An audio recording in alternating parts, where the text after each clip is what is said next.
So first of all, we're looking at the function of the circulatory system. So why do we need a circulatory system? So a lot of small animals, they can simply obtain the chemicals that they need by simple diffusion. However, we cannot. So the circulatory system, the function is to move chemicals long distances at high speed, and it requires a pump which causes bulk flow, which converts chemical to mechanical energy, so in our case from glucose to mechanical energy, which powers our heart. And then after it causes this bulk flow, diffusion takes over. So you can see that if this is a capillary, then the bulk flow is causing the blood to move through the tubes in the body where it diffuses to the cells that it needs. So our bodies are made of clustered cells, and the distance is too long for simple diffusion, unlike other smaller animals. So that's why we need a circulatory system, basically. So there's two main types of circulatory system. We have open circulatory and closed circulatory system. So open is where the blood, or the hemolymph, as they call it, is not stored in closed vessels, but there are open-ended vessels, and it flows basically all around the body in this thing called a hemocell. So for example, a crayfish, it has a heart and arterial valves, but no closed vessels. So the blood is just pumped, and then it flows all around the body, and then comes back through the open-ended vessel back to the heart again. So this has little control, it's low pressure, and it has low aerobic capacity as well. So these animals can only move, they have a limited speed and energy at which they can move at. Whereas from closed circulatory system, which is in fish and vertebrates, amphibians, reptiles and birds, we have more control, higher pressure and higher aerobic capacity as well. And there's two main types of closed circulatory system. So we have single closed and double closed. So single closed is where blood flows through the heart once per complete trip around the body, so it just goes once and then back to the heart. And the double closed circulatory system is where the blood flows through the heart twice per complete body trip, so it goes twice around. And yeah, so this is in fish, and this is in vertebrates, amphibians, etc. So in here, for example, if this was a fish, then the heart would pump blood to the gills. The gills would oxygenate the blood and then pump it to the rest of the body, where it would be used up and deoxygenated, and then it would go back to the heart. So arteries take blood away from the heart, and veins take blood back to the heart. The red represents oxygenated blood, and the blue represents deoxygenated blood. The circulation from the heart to the gills is called the brachial circuit, and from the body to the heart is called the systemic circuit. Now in a double closed circulatory system, the heart pumps to the lungs to get the blood oxygenated. So this is deoxygenated blood coming from the body. It needs to go to the lungs to get oxygenated, which is called a pulmonary circuit. And then from the lungs, it goes back to the heart to be repressurized and repumped to the rest of the body, where the oxygen is used up again. So from the body to the heart is a systemic circuit. Now the time that it takes for a particle to diffuse a distance x in one direction increases proportional to the square of the distance. So for example, the distance of a neuromuscular junction would be about 0.1 micrometers, and that would take about 5 times 10 to the minus 6, so 5 microseconds for a particle to diffuse across this neuromuscular junction. Now if we times that distance by 10 to 1 micrometer, which is about the distance of a capillary wall, then the time that it takes is squared. So it takes a lot more time if the distance is longer, basically. It's proportional to the square of the distance. So that's why bulk flow is so important, and you can't just rely on diffusion for all the transport in a multicellular organism. And you can see some typical times. So for the cells to the capillary, that's 10 micrometers long, and that takes 5 times 10 to the minus 2 seconds. The skin to the artery wall is about 1 millimeter, which takes about 10 minutes. And then the ventricle wall, if you want things to diffuse through there, then you're going to take hours, which is why bulk flow is so important. It's basically a shortcut carrying the blood to the closer to the place where it needs, so that it can eventually diffuse. Now we're going to look at a summary of the mammalian circulation. So you might normally see it presented as something like this, which is more anatomical. So the heart here pumping blood to the rest of the body, and then coming back to the heart like that. But I think it's a bit more useful to look at it in a schematic diagram like this, which makes it very clear where the blood is going to and whether it's oxygenated or not. So I'm going to start in the right atrium, because that's where the electrical activity begins, I guess. So that would be logical. And then, so the deoxygenated blood that's been used up by the heart comes into the right atrium. It passes through the tricuspid valve into the right ventricle, which is then pumps it to the lungs to be oxygenated. There's arterioles and then capillaries. And then after it's oxygenated, it's pumped back through venules and then the pulmonary vein into the left atrium. Now the left atrium pumps it through to the left ventricle, where it's pumped to the rest of the body through the aorta, which is the largest artery, and then arteries, arterioles, capillaries, which supply blood to all the parts of the body, and venules then, so decreasing pressure, and then veins, and then back to the right atrium, and then it just starts like that again. You've got to remember that this is, it's not like one, this is just tracking the movement of one blood cell, so these are all happening at the same time, like simultaneously, if that makes sense. So another way we can look at it is like this, so from the right atrium, right ventricle, pulmonary artery, to the lungs, to the pulmonary vein, to the left atrium, to the left ventricle, and then to the aorta, to the body, to the vena cava. So there's superior and inferior vena cava supplying the upper and lower body respectively, and then back to the right atrium. Now we can have a look at the total cross-sectional area versus the course, or the types of vessels there are. So from the large arteries, like the aorta, there's very low cross-sectional area, so the pressure is very high. And guess arterioles, they divide a bit more, so there's higher cross-sectional area, lower pressure. And then the venules, the cross-sectional area decreases to the veins, and then back to the heart.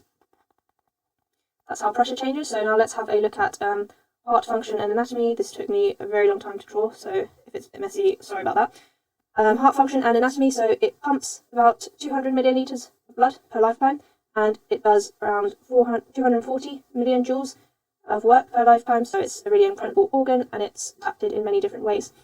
So you'll see that the arrangement is a lot more complicated than this simple box over here, which just shows you what happens.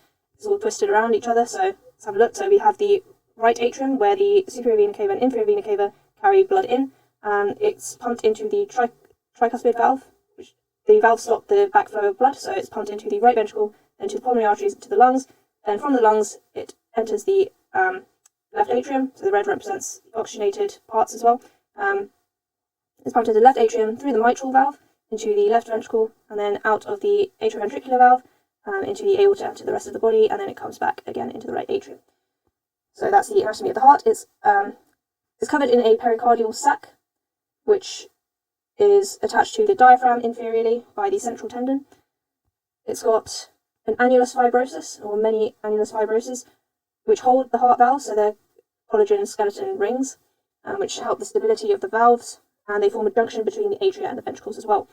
Now, if we zoom in on a section of the heart muscle, we can see that it's made of three main layers.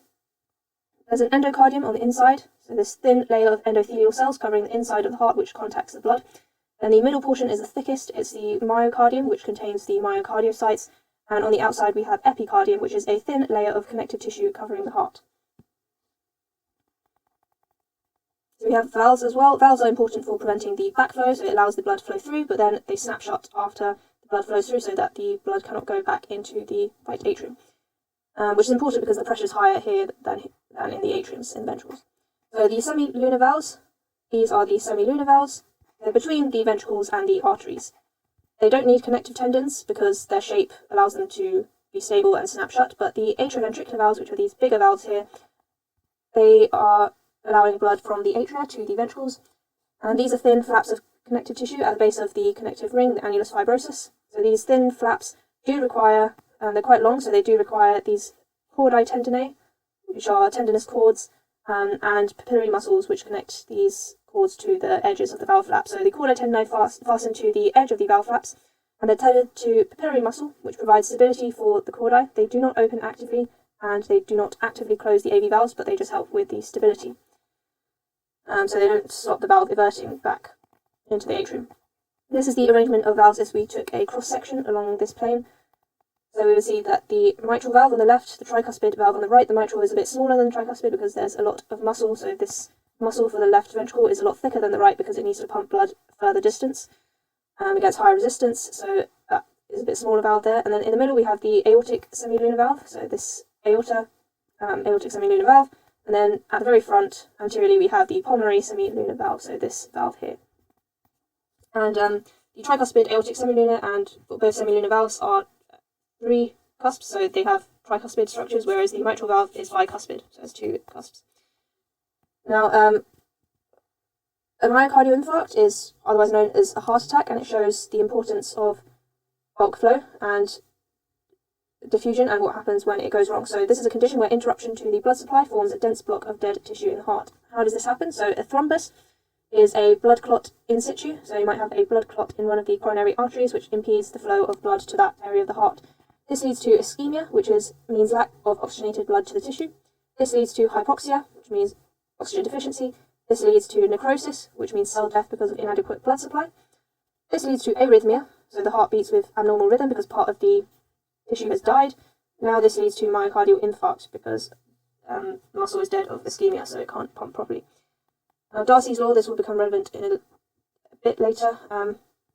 This dictates how flow works. So it's the hydraulic equivalent of Ohm's law, V equals IR. If you know what that is from electricity, we won't go into that now. So this equation is Q equals delta P over R, otherwise known as flow in steady state.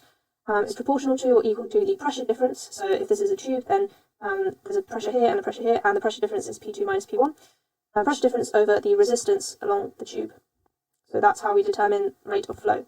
And rate of flow would be in like milliliters per distance, per second, for example. So arrangement of the mammalian circulation, let's have a closer look at the vessels involved. So we have arteries. These are the thick-walled vessels, like the aorta. They take blood away from the heart and are at the highest pressures of blood. So, for example, the aorta takes blood away from the heart to the body, and the pulmonary artery takes blood away from the heart to the lungs. So not all arteries contain oxygenated blood. The pulmonary artery is the only big artery which takes deoxygenated blood, actually.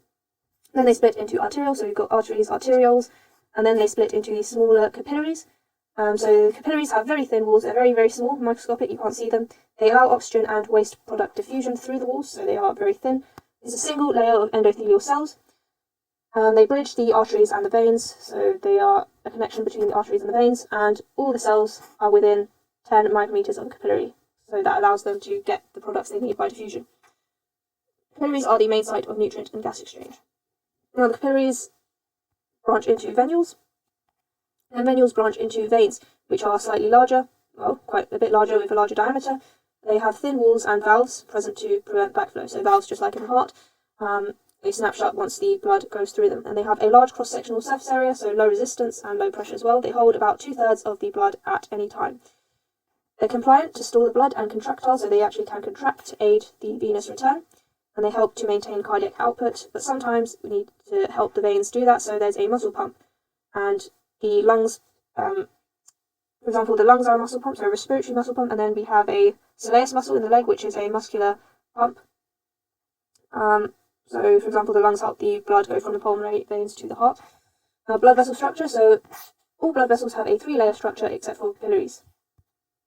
So you can see this 3-layer structure here. On the very inside is the tunica intima, and the tunica media, and the tunica adventitia on the outside. So the intima contains endothelial cells on connective tissue. It's an internal elastic membrane with smooth muscle and internal elastin.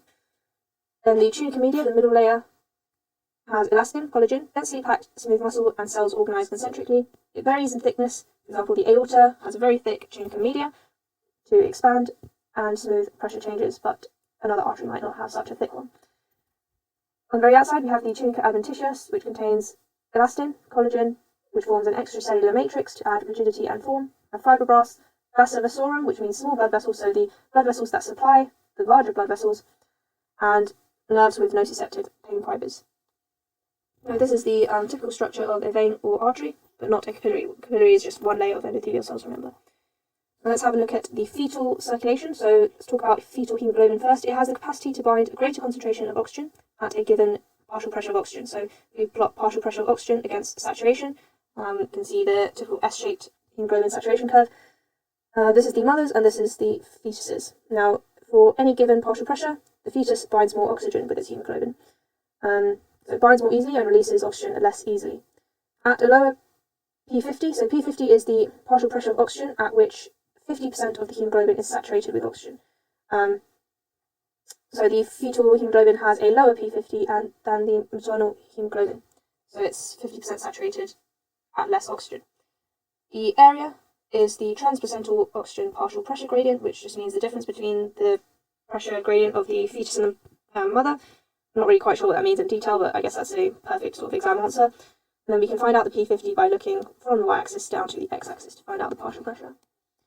organisation of fetal circulation. So the fetal circulation looks something like this. You have three main shunts. Now shunts allow the blood to bypass certain organs because they're not functional in the fetus yet, so you don't need the blood going to the liver and we don't need blood going to the lungs. And this is sort of anatomical view of it. After birth, the placenta is cut away from the fetus, but before birth it's reliant on the placenta. So you can have a look at the schematic diagram, which is probably a bit more helpful, so you can see where the blood is going. So before birth and after birth, I split it up into. So let's start from the right atrium. So before birth, the right atrium sends blood to the right ventricle and then to the rest of the body as usual. No, not the rest of the body, sorry, so to a little bit to the lungs. But the point in the fetus is that most of the blood bypasses the lungs. So there is a shunt called the ductus arteriosus. You can see the ductus arteriosus here. It's a shunt between the pulmonary artery and the aorta, so it allows most of the blood going to the lungs that would have gone to the lungs in the adult to go to the aorta and then to the rest of the body because we bypass the lungs. So we have that, the ductus arteriosus, and this is mixed blood coming from the body to the right atrium, so this blood is mixed, and it goes to the aorta, and then it goes to the lower body. And the right atrium bypasses the lungs by this shunt called the foramen ovale. So the placenta, so oxygenation from the placenta, not the lungs, and the placenta delivers oxygenated blood via the umbilical vein through the ductus venosus, which bypasses the liver. So this oxygenated blood ends up in the right atrium, which then ends up in the left atrium through the foramen ovale, and then the aorta through the ductus arteriosus after having been in the right ventricle. Now this oxygenated blood meets the deoxygenated blood, goes to the lower body and the upper body, and then the oxygen is used up, so this blue deoxygenated blood is coming back here. It's not literally blue, but you know what I mean. So deoxygenated blood is coming from the upper and lower body through the superior and inferior vena cava back to the right atrium, and some of it is going to the placenta via the umbilical artery and the umbilical vein as well, back to the right atrium. So that's basically how it works. At birth, so the placenta produces prostaglandins before birth, which are vasodilators. But after birth, there's no prostaglandins, so the liver allows blood to go through it because the ductus venosus constricts and it turns into the ligamentum venosum, and these prostaglandins are PGE2 and PG12, which keep these shunts open, but after birth they close, obviously. So the ductus arteriosus also relies on prostaglandins to keep it open. After birth, when there's no prostaglandins, it's turned into the ligamentum arteriosum. The foramen ovale is a bit different, so the changes that happen after birth are the foramen ovale closes because the lungs expand, so that decreases the resistance in the pulmonary circulation. You start to get pulmonary flow, so here we didn't have much blood flowing to the lungs at all, but after birth you have a lot of blood flowing to the lungs, so that decreases the right atrial pressure, and then increases the left atrial pressure, and that there is a flap between the right atrium and the left atrium called the septum secundum, which presses against the valve of the foramen ovale. So the septum secundum, because there's a high pressure in the left atrium, it presses against the divide between the left and right atrium, and then that sort of just fuses by forming fibrous connections into a fossa ovalis. So there's not that connection anymore after birth. And after birth, this is the diagram which is similar to the schematic diagram that we saw before, but just split into upper and lower body. The difference being that the liver now has a blood supply and the lungs now have a blood supply.